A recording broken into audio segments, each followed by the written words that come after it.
بر صغیر کی سیاست علماء کرام کے ہاتھ میں تھی، امت کی قیادت علماء کرام کے ہاتھ میں تھی۔ جب تک بر صغیر کی سیاست علماء کے ہاتھ میں تھی، آپ نے نہیں سنا ہوگا کہ کوئی فساد ہوا ہو، یا مسلم غیر مسلم کا یا مسلمان فرقوں کا آپس میں۔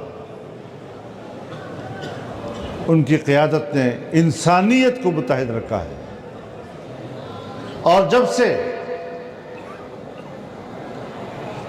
سیاست جدید فیشن کے حوالے ہو گئی، دنیا داروں کے حوالے ہو گئی، پھر اس وقت سے جو فسادات شروع ہوئے ہیں، آج بھی ان کی پالیسیوں کی وجہ سے خون ہے جو تھم نہیں رہا، نفرتیں ہیں جو آسمان کو چھو رہی ہیں، عداوتیں ہیں جس نے ایک مسلمان کو دوسرے مسلمان کا دشمن بنا دیا ہے۔ ہم ایک دوسرے کے ساتھ بیٹھنے کے لیے تیار نہیں ہوتے، ایک دوسرے کے ساتھ ہاتھ ملانے کے لیے تیار نہیں ہوتے۔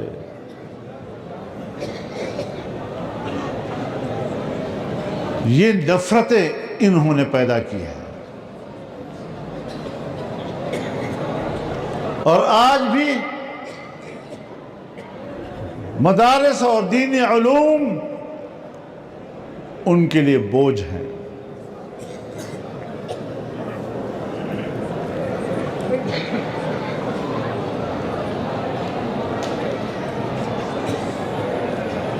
مدارس کو بند کرنا چاہتے ہیں، مدارس کو اپنے قبضے میں لینا چاہتے ہیں، مدارس کو اپنے زیر اثر لانا چاہتے ہیں، اور آپ کے علم میں لانا چاہتا ہوں کہ باقاعدہ سرکاری اسکول سینکڑوں کی تعداد میں اور مزید ہزاروں میں اس کا اضافہ ہوتا جائے گا۔ جو سرکاری اسکولز ہیں ان کو این جی اوز کے حوالے کیا جا رہا ہے، غیر ملکی این جی اوز کے حوالے کیا جا رہا ہے، ان کو پرائیویٹائز کیا جا رہا ہے، نجی شعبوں کی طرف لیا جا رہا ہے، اور وہ مدرسہ جو نجی شعبے میں ہے، جو رفاہی ادارہ ہے، جو طالب علم کو پڑھاتا ہے تو جگہ بھی دیتا ہے، کمرہ بھی دیتا ہے، بجلی بھی دیتا ہے، گیس بھی دیتا ہے، صبح و شام کا کھانا بھی دیتا ہے، اور کتاب بھی دیتا ہے، تمام سہولتیں مہیا کرتا ہے، اس مدرسے کو اپنے قبضے میں لینے کی کوشش کر رہے ہیں۔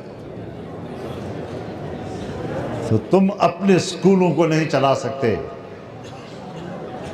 تم تسلسل کے ساتھ سرکاری اسکول نجی شعبے کو دے رہے ہیں اور ان کو پرائیویٹائز کر رہے ہیں، اور دینی مدرسے کو اپنے تحویل میں لینے کی کوشش کر رہے ہیں۔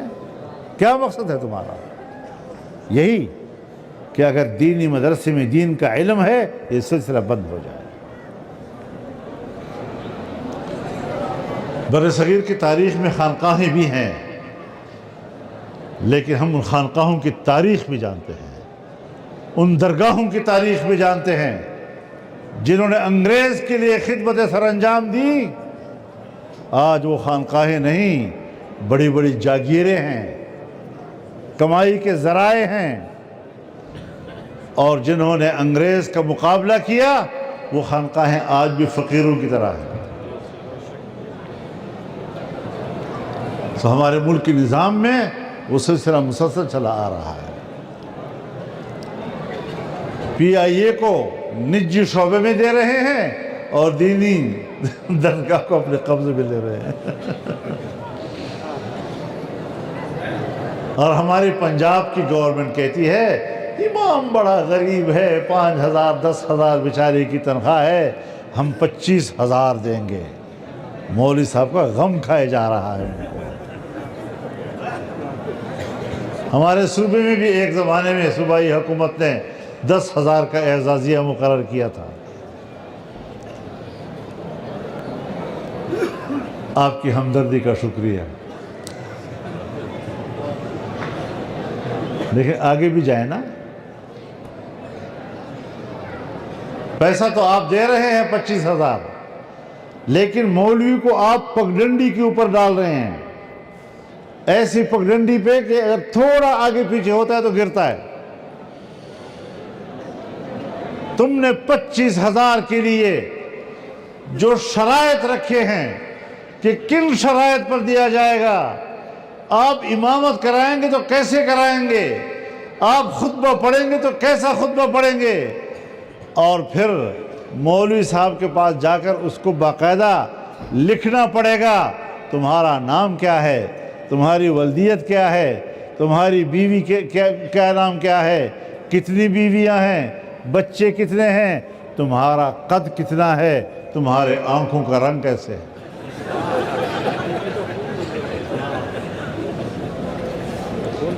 اور تقریر یوں کرنی ہوگی، بات اس طرح کرنی ہوگی، گفتگو میں یہ ہوگا، اور خبردار اگر غلطی کی تو پھر صرف یہ نہیں کہ 25,000 روک دیے جائیں گے، جتنے اصول کیے ہیں وہ بھی واپس کرو گے۔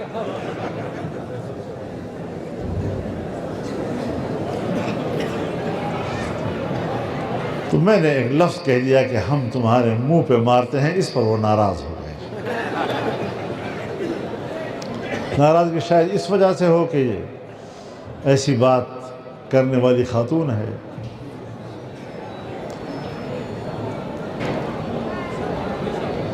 مطلب یہ مسترد کرتے ہیں۔ کچھ الفاظ ہوتے ہیں جہاں الفاظ کے پیچھے نہیں جانا ہوتا، اس کے معنی و مفہوم کے پیچھے جانا ہوتا ہے۔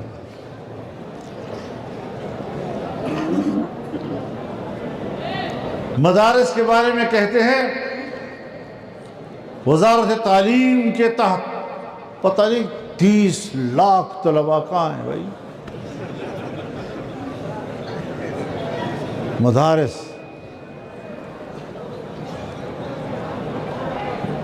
یہ مدارس نہیں ہیں،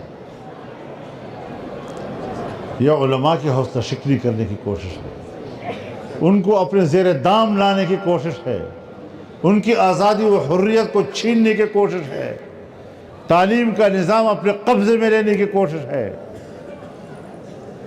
تو حکمرانوں سن لو، الحمدللہ ابھی تک ہم زندہ ہیں، تمہارا باپ بھی یہ خواب پورا نہیں کر سکتا۔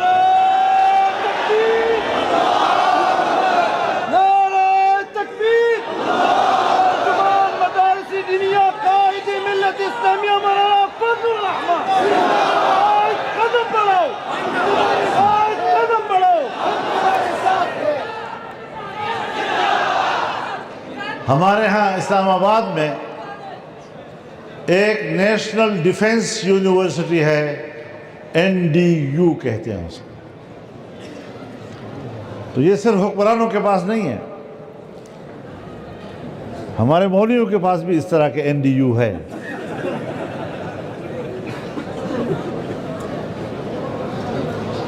لیکن یہاں پر جو NDU ہے وہ ہے نیشنل ڈیفنس یونیورسٹی، اور جو ہمارے مولویوں کے پاس ہے وہ ہے نیشنل ڈمی یونیورسٹی۔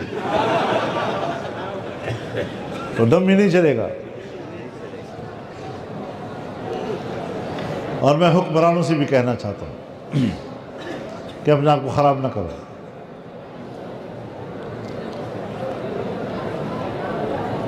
اس مدرسے سے بھی کئی گنا بڑا حال بنا دو، اور اپنی مرضی کے مولویوں کو جہاں جہاں سے وہ اکٹھا کر لو، اور وہ جو مدح سرا ہوتے ہیں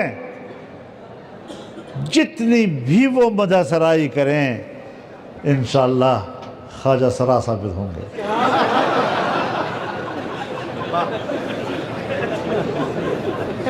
کوئی فائدہ نہیں بھائی، ایسے اپنے آپ کو خراب نہ کرو، کچھ فائدہ نہیں ہوگا آپ کو۔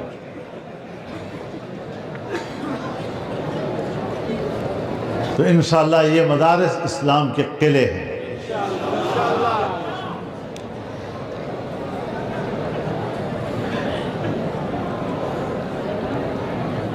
اور آپ کی پشت پر جس طرح 250 سال سے زیادہ کی لمبی تاریخ ہے، ہم نے اس کی روشنی میں چلنا ہے، ہم نے ان کے اصولوں میں چلنا ہے، ہم نے ان کے طرز عمل کو کی پیروی کرنی ہے۔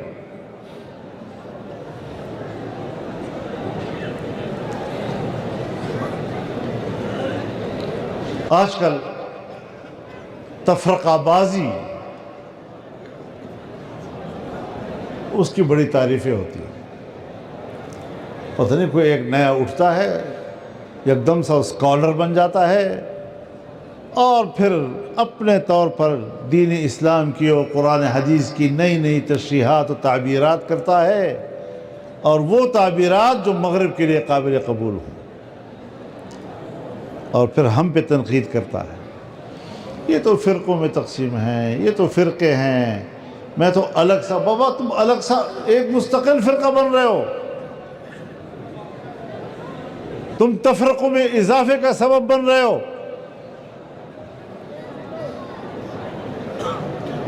کس چیز کے اسکالر ہو تم؟ تمہارے پاس نہ سند ہے، نہ تمہارے پاس کوئی استاد ہے۔ اب کوئی شخص گھر میں طب کی کتابیں جمع کر کے پڑھتا رہے گھر ہی میں پڑھتا رہے، کیا وہ ڈاکٹر کہلائے گا؟ کیا وہ طبیب اور حکیم کہلائے گا؟ وہ میری طرح کا ڈاکٹر ہوگا پھر۔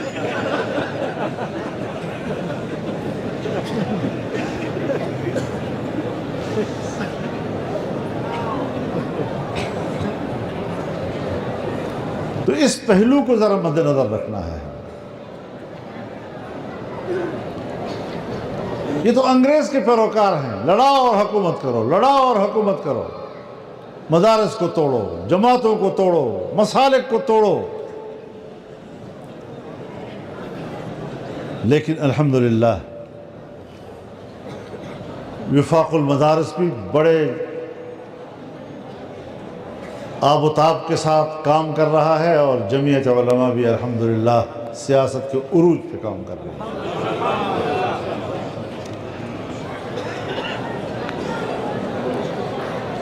لیکن سیاست کو آپ اس طرح دعوے دار بن جائیں جس طرح آپ اس شریعت کے دعوے دار ہیں، اس طریقت کے آپ دعوے دار ہیں، اسی طرح سیاست کے آپ دعوے دار بنیں۔ یہ بھی تو انبیاء کی وراثت ہے۔ کانت بنو اسرائیل تسوسهم الانبیاء کلما ہلک نبی خلفہ آخر ولا نبی بعدی۔ اب جب انبیاء کی وراثت ہے یہ سیاست، ان کا وظیفہ ہے، اب آپ مولوی صاحبان اپنے علاوہ کسی کو مسلح پہ نہیں چھوڑتے کہ یہ پیغمبر کا مسلح ہے، یہ میرا حق ہے، اس کا وارث میں ہوں۔ العلماء ورثۃ الانبیاء۔ منبر پر آپ کے علاوہ کوئی کھڑا نہیں ہو سکتا خطبہ دینے کے لیے کہ یہ پیغمبر کی وراثت ہے اور اس پر عالم ہی بیٹھ سکتا ہے، تم نہیں بیٹھ سکتے۔ تو پھر سیاست کا عظیم منصب کیا وہ انبیاء کا منصب نہیں ہے؟ آپ نے کس کو حق دے دیا وہاں پر اس کو بیٹھنے کا؟ تو یہ ایسا ہی ہے جیسے دنیا کی نعمتیں ہیں اور دنیا کی زیب و زینت اور دنیا کے طیبات، اگر ہمارا کوئی صوفی خشک ملا وہ تقریر کرتا ہے دنیا کو چھوڑو، یہ دنیا کیا چیز ہے، اور بس ترک دنیا اور زہد اس کو کہتے ہیں کہ دنیا کو ترک کر دو اور میلے کچیلے رہو اور بس ختم کرو مسئلے کو، اور دنیا میں کیا رکھا ہے، آج ہے کل نہیں ہے۔ بابا اس پر سب کا ایمان ہے، اس پر جانوروں کو بھی ایمان ہے کہ دنیا ہم نے ختم ہونا ہے۔ لیکن اللہ رب العزت نے اس دنیا کی جو نعمتیں پیدا کی ہیں اس پر بھی سب سے پہلا حق مؤمنین کا ہے۔ قل من حرم زینۃ اللہ التی اخرج لعبادہ والطیبات من الرزق قل للذین آمنوا فی الحیاۃ الدنیا خالصۃ یوم القیامہ۔ یہ تمام وسائل، چاہے نہریں ہیں، چاہے زرعی زمینیں ہیں، چاہے باغات ہیں، چاہے معدنیات ہیں، یہ سب کے سب مومنین کا اس کا پہلا حق ہے دنیا میں۔